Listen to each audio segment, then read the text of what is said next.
Assalamualaikum warahmatullahi wabarakatuh. Shalom, Om Swastiwastu, Namo Buddhaya, Salam Kebajikan. Perkenalkan, nama saya Wilda Francisca Tambunan dari kelas 4E. Di sini saya akan membuat video pembahasan materi, di mana video ini saya buat untuk memenuhi tugas mata kuliah dari Hukum Pemerintahan Daerah dan Otonomi Daerah. Pembahasan materi saya yang pertama yaitu mengenai desentralisasi.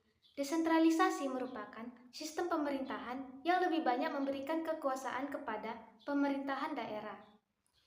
Setiap daerah tentunya memiliki permasalahan yang tidak sama. Oleh karena itu, dalam penyelenggaraan pemerintahan dan pelaksanaan pembangunan daerah, diperlukannya sistem sesuai dengan permasalahannya masing-masing di setiap daerahnya. Desentralisasi sendiri telah diterima serta diterapkan di berbagai negara yang ada. Secara umum, desentralisasi merupakan penyerahan kewenangan dari pemerintah pusat kepada pemerintahan daerah untuk mengurusi urusan rumah tangganya sendiri serta berdasarkan prakarsa dan aspirasi dari rakyatnya dalam kerangka Negara Kesatuan Republik Indonesia. Berdasarkan Undang-Undang Nomor 23 Tahun 2014 sendiri tentang pemerintahan daerah, desentralisasi didefinisikan sebagai penyerahan urusan pemerintah oleh pemerintah pusat kepada daerah otonom berdasarkan asas otonomi. Penerimaan desentralisasi sebagai asas dalam penyelenggaraan pemerintahan di Indonesia didasarkan oleh beberapa hal. Yang pertama, tidak semua urusan pemerintahan dapat diselenggarakan secara sentralisasi. Yang kedua, mengingat kondisi dari geografis Indonesia. Yang ketiga, kompleksitas perkembangan dari masyarakat. Yang keempat, kemajemukan struktur sosial dan budaya lokal. Yang kelima, adanya tuntutan demokrasi dalam penyelenggaraan pemerintahan.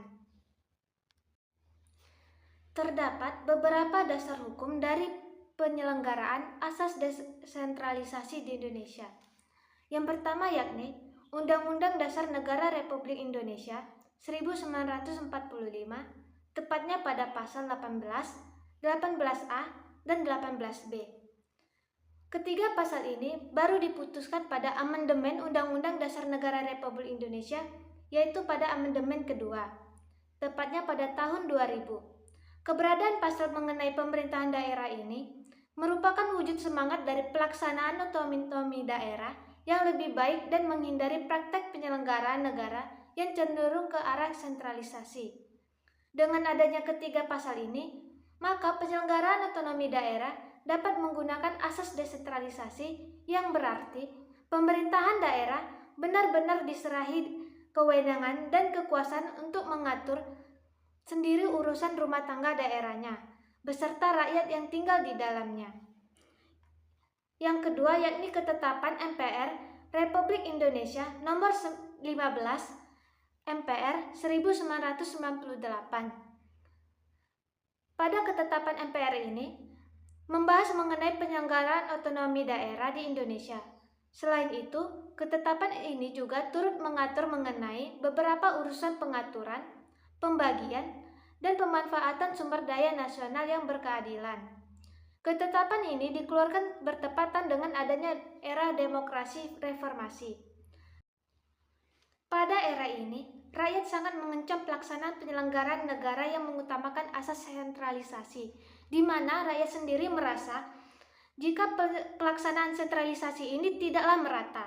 Maka dari itu, keberadaan ketetapan ini merupakan tonggak pelaksanaan desentralisasi yang sejati. Dengannya, pembangunan daerah dapat dilaksanakan dengan merata dan berujung pada majunya pembangunan nasional. Yang ketiga, yakni pada 1999, lahirlah Undang-Undang Nomor 22 tentang Pemerintahan Daerah dan Undang-Undang Nomor 25 Tahun 1999 yang mengatur hubungan keuangan pusat dan daerah, menggantikan Undang-Undang Nomor 5 Tahun 1974 yang sentralistik. Yang keempat, yakni pada tahun 2004, Undang-Undang Nomor 22 Tahun 1999 dan Undang-Undang Nomor 25 Tahun 1999 dipandang perlu direvisi, sehingga lahirlah Undang-Undang Nomor 32 Tahun 2004 tentang Pemerintahan Daerah dan Undang-Undang Nomor 33 Tahun 2004 tentang Pembagian Keuangan. Di dalam undang-undang ini terdapat ketentuan mengenai desentralisasi dalam keuangan yang tercantum pada pasal 2 ayat 2, yaitu pemberian sumber keuangan negara pada pemerintah daerah. Dalam rangka pelaksanaan desentralisasi didasarkan atas penyerahan tugas oleh pemerintah pusat pada pemerintah daerah dengan memperhatikan stabilitas dan juga keseimbangan fiskal negara. Di dalam undang-undang ini juga mencantumkan sumber keuangan apa saja yang dapat menjadi sumber penerimaan daerah. Sumber-sumber yang dimaksudkan yaitu pendapatan asli daerah, dana penimbangan, dan lain. Selain itu, sumber lain dari pendapatan daerah terdapat pula yaitu sisa lebih, perhitungan anggaran daerah, penerimaan pinjaman daerah, dana cadangan daerah, dan hasil penjualan kekayaan daerah yang dipisahkan. Di dalam Undang-Undang Nomor 32 Tahun 2004 yang membahas mengenai pemerintahan daerah, di dalam undang-undang ini terdapat penjelasan mengenai pemberlakuan ketiga asas otonomi daerah, yaitu desentralisasi, dekonsentrasi, dan tugas pembantuan. Undang-undang ini merupakan bentuk pembaruan dari Undang-Undang Nomor 22 Tahun 1999. Di dalam undang-undang ini terdapat pula ketentuan mengenai pembagian urus pemerintahan. Yang keenam yakni pada tahun 2014 dan 2015 dilakukanlah pembaruan dengan lahirnya Undang-Undang Nomor 23 Tahun 2014 dan Undang-Undang Nomor 9 Tahun 2015 tentang perubahan Undang-Undang Nomor 23 Tahun 2014 tentang pemerintahan daerah dan Undang-Undang Nomor 1 Tahun 2022 tentang hubungan keuangan antara pemerintah pusat dan pemerintahan daerah. Amandemen kedua dari konstitusi telah mengubah wajah pemerintah daerah menjadi lebih demokratis dan lebih bertanggung jawab. Dalam pasalnya yang ke-18 ayat ke-5 1945, perubahan kedua berbunyi, pemerintahan daerah menjalankan otonomi seluas-luasnya kecuali urusan pemerintahan yang oleh undang-undang ditentukan sebagai urusan pemerintah pusat. Dalam pasal 1 ayat 1 Undang-Undang 1945 tidak dapat dibacakan secara terpisah dengan pasal 18 ayat 1 Undang-Undang Dasar 1945 tersebut, yakni berbunyi, negara Indonesia ialah negara kesatuan yang berbentuk republik yang disusunnya berdasarkan desentralisasi, dijalankan atas dasar otonomi seluas-luasnya.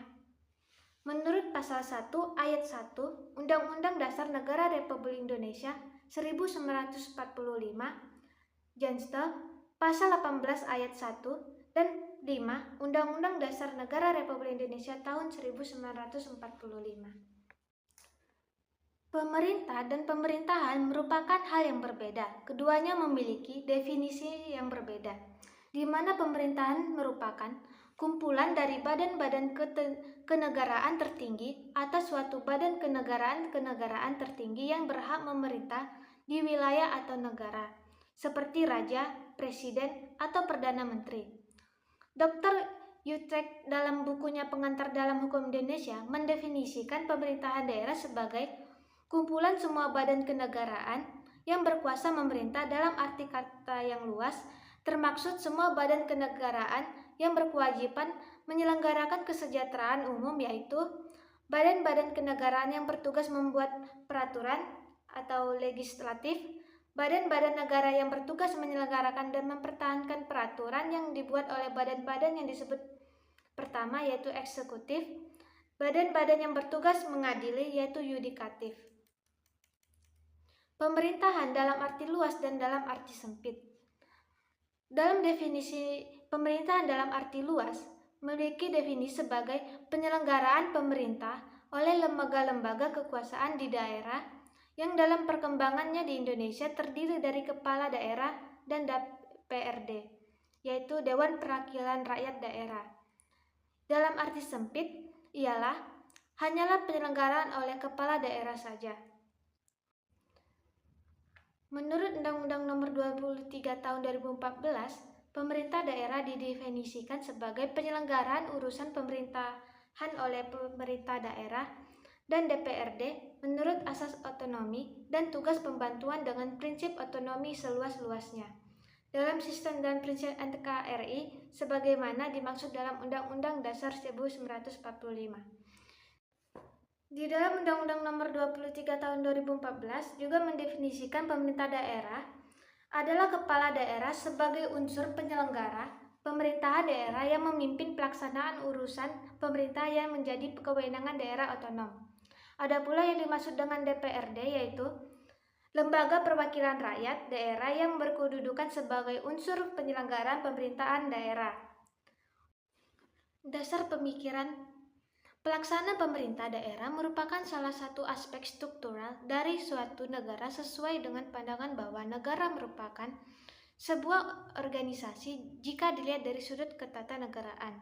Sebagai sebuah organisasi, pelaksanaan pemerintahan diharapkan dapat memperlancar mekanisme roda kegiatan organisasi. Pendelegasian sebagai wewenang dari seseorang atau instansi atas suatu organisasi merupakan salah satu asas yang berlaku universal bagi setiap organisasi.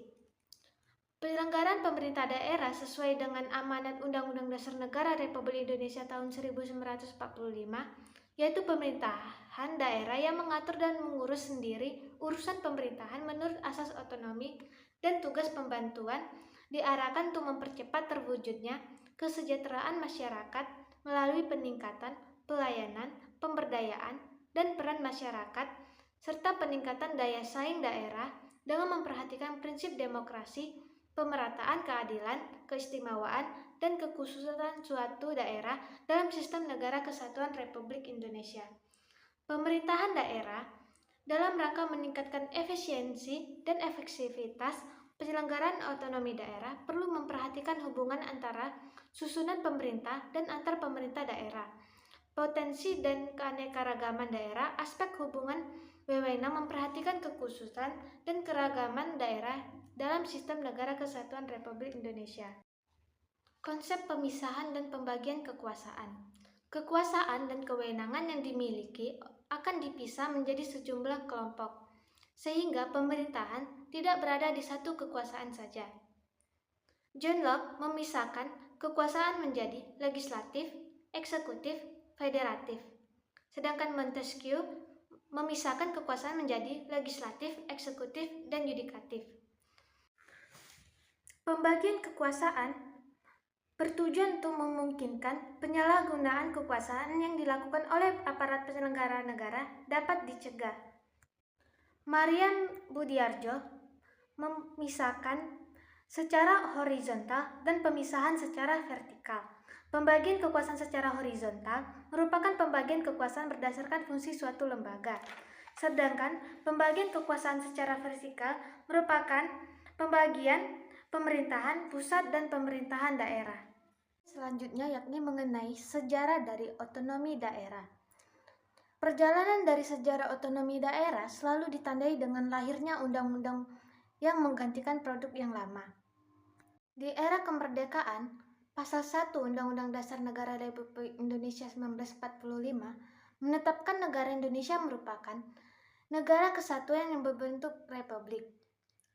Pada pasalnya yang ke-18, beserta penjelasannya, menyatakan bahwa daerah Indonesia terbagi dalam daerah yang bersifat otonom atau bersifat daerah administrasi.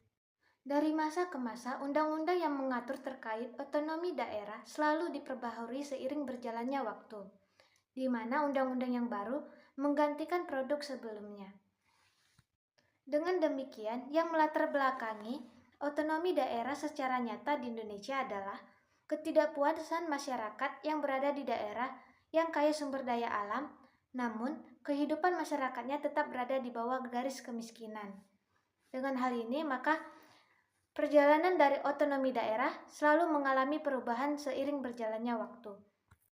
Pengertian otonomi daerah. Beberapa ahli telah memberikan definisinya terkait pengertian dari otonomi daerah. Ateng Syafiruddin mendefinisikan otonomi daerah merupakan hak, wewenang, dan kewajiban daerah untuk mengurus dan mengatur rumah tangganya sendiri sesuai dengan peraturan perundang-undangan yang berlaku.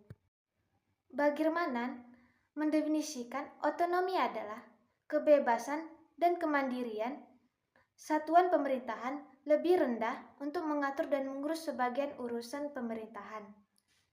Kuntara Magnar mendefinisikan otonomi daerah adalah bagian keseluruhan dari usaha mewujudkan kedaulatan rakyat dalam pemerintahan. Jadi otonomi itu merupakan implementasi dari demokrasi. Selanjutnya itu menurut Indra Perwira, otonomi daerah adalah wujud pelaksanaan dari demokratisasi di daerah. Dalam pelaksanaan otonomi daerah diterapkan 3 asas. Yang pertama adalah asas desentralisasi, yaitu penyerahan urusan pemerintahan oleh pemerintah pusat kepada pemerintah daerah otonom berdasarkan asas otonomi daerah.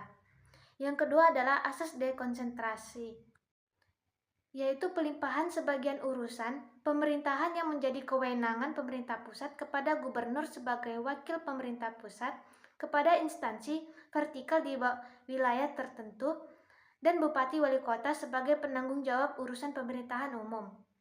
Yang ketiga yaitu tugas pembantu, yaitu penugasan dari pemerintah pusat kepada daerah otonom untuk melaksanakan sebagian urusan pemerintahan yang menjadi kewenangan pemerintah pusat provinsi kepada daerah, kabupaten, kota untuk melaksanakan sebagian urusan pemerintah yang menjadi kewenangan daerah provinsi. Tujuan dari otonomi daerah sendiri yaitu yang pertama, 1. Meningkatkan pelayanan dan kesejahteraan masyarakat yang semakin baik. 2. Pengembangan kehidupan demokrasi, keadilan, dan pemerataan. Yang ketiga, pemeliharaan hubungan yang serasi antara pusat dengan daerah dan antara daerah dalam rangka menjalankan keutuhan NKRI. Yang keempat, mendorong untuk memberdayakan masyarakat. Yang kelima, menumbuhkan prakarsa dan kreativitas, meningkatkan peran serta masyarakat, dan membangun peran dan fungsi DPRD. Terdapat 3 jenis otonomi daerah. Yang pertama yaitu material, yaitu rinci, tegas, limitatif. Yang kedua, formil, yaitu tidak ada batas, kecuali urusan pusat dan daerah tingkat atasnya. Yang ketiga yaitu real, kombinasi material dan formil. Penerapan otonomi daerah terdapat 3 asas. Yang pertama yaitu otonomi luas, kedua otonomi nyata, yang ketiga otonomi bertanggung jawab. Yang ketiga, pelaksanaan otonomi harus sesuai dengan konstitusi negara sehingga tetap terjalin hubungan pusat, daerah, dan antar daerah. Yang keempat, harus memperhatikan kemandirian daerah otonom serta di dalam kabupaten atau kota tidak ada lagi wilayah administratif. Pelaksanaan otonomi daerah memiliki 6 prinsip. Yang pertama yaitu memperhatikan aspek demokrasi, keadilan, pemerataan, potensi, dan keragaman. Yang kedua, otonomi luas dan utuh diletakkan pada kabupaten atau kota, sedangkan otonomi provinsi merupakan otonomi yang terbatas. Yang kelima, harus meningkatkan peranan dan fungsi legislatif daerah yang fungsi anggaran dalam penyelenggaraan pemerintahan daerah. Yang keenam, asas dekonsentrasi diletakkan pada provinsi sebagai wilayah administrasi untuk melaksanakan kewenangan pemerintah tertentu yang dilimpahkan kepada gubernur. Dalam penerapan otonomi daerah tidak luput dari problematika. Terdapat 5 problematika yang dihadapi. Yang pertama, ketimpangan kemajuan pembangunan antara daerah yang kaya sumber daya alam dengan daerah yang miskin akan sumber daya alam. Yang kedua, semakin maraknya penyebaran korupsi di berbagai daerah. Money politik, munculnya fenomena programatik politik di masyarakat daerah. Yang ketiga, legitimasi politik dan stabilitas politik belum sepenuhnya tercapai. Yang keempat, adanya konflik horizontal dan konflik vertikal. Yang kelima, kesejahteraan masyarakat di tingkat lokal belum sepenuhnya diwujudkan. Bentuk-bentuk desentralisasi. Yang pertama adalah dekonsentrasi, yaitu penyerahan atau pelimpahan wewenang dari pemerintah pusat kepada pemerintah daerah yang bertujuan untuk meningkatkan efisiensi dan efektivitas penyelenggaraan pemerintahan. Tujuan dari dekonsentrasi ini yaitu satu, meningkatkan efisiensi dan efektivitas pemerintahan. Yang kedua, pengelolaan pembangunan dan pelayanan umum. Yang ketiga, menjaga komunikasi sosial dan budaya. Yang keempat, menjaga keharmonisan pembangunan nasional. 5. Menjaga keutuhan NKRI. Yang kedua yaitu delegasi. Delegasi merupakan pelimpahan wewenang pemerintahan dari satu organ pemerintah kepada organ pemerintah yang lainnya. Unsur dari delegasi ini merupakan satu, tugas, yang kedua kekuasaan, yang ketiga pertanggungjawaban. Yang ketiga, devolusi, yaitu pelimpahan otoritas fungsi-fungsi tertentu dari pemerintah pusat pada unit di bawahnya atau daerah untuk dilaksanakan secara mandiri atau pengambilan keputusan keuangan dan manajemen. Yang keempat, partnership atau kemitraan, bentuk kerjasama dua belah pihak atas dasar kesepakatan. Kelima, privatisasi, yaitu pelimpahan otoritas dalam perencanaan dan tanggung jawab administrasi tertentu pada organisasi swasta, pengalihan kepemilikan dari milik umum menjadi milik pribadi. Yang selanjutnya itu landasan dari konstitusional otonomi khusus. Landasan dari otonomi khusus terdapat pada pasal 18B, yaitu negara mengakui dan menghormati satu satuan pemerintahan daerah yang bersifat khusus atau bersifat istimewa. Daerah yang bersifat khusus atau bersifat istimewa yang diatur dengan undang-undang. Yang kedua, Undang-Undang Nomor 32 Tahun 2004 tentang Pemerintahan Daerah pasal 220. Selanjutnya itu Undang-Undang Nomor 23 Tahun 2014 pasal 339. Ketentuan dalam undang-undang ini berlaku juga pada Provinsi Daerah Istimewa Yogyakarta, Provinsi Aceh, Provinsi Papua, dan Provinsi Papua Barat, sepanjang diatur secara khusus dalam undang-undang yang mengatur keistimewaan dan kekhususan daerah tersebut. Pelaksanaan otonomi daerah di Indonesia. Yang pertama, daerah istimewa. Yang kedua, daerah khusus ibu kota. Yang ketiga, daerah istimewa dengan otonomi khusus. Yang keempat, daerah otonom dengan otonomi khusus. Yang kelima, daerah otonomi biasa dan otorita. Otorita Ibu Nusantara merupakan lembaga setingkat kementerian yang menyelenggarakan kegiatan persiapan, pembangunan dan pemindahan ibu kota negara, serta penyelenggaraan pemerintah khusus ibu kota Nusantara. Undang-Undang Nomor 3 Tahun 2022 tentang Ibu Kota Negara bernama Nusantara dan selanjutnya disebut sebagai Ibu Kota Nusantara adalah satuan pemerintahan daerah yang bersifat khusus setingkat provinsi yang wilayahnya menjadi tempat kedudukan Ibu Kota Negara sebagaimana ditetapkan dan diatur dalam undang-undang ini. Demikianlah video ini saya buat, kurang lebihnya saya mohon maaf. Terima kasih.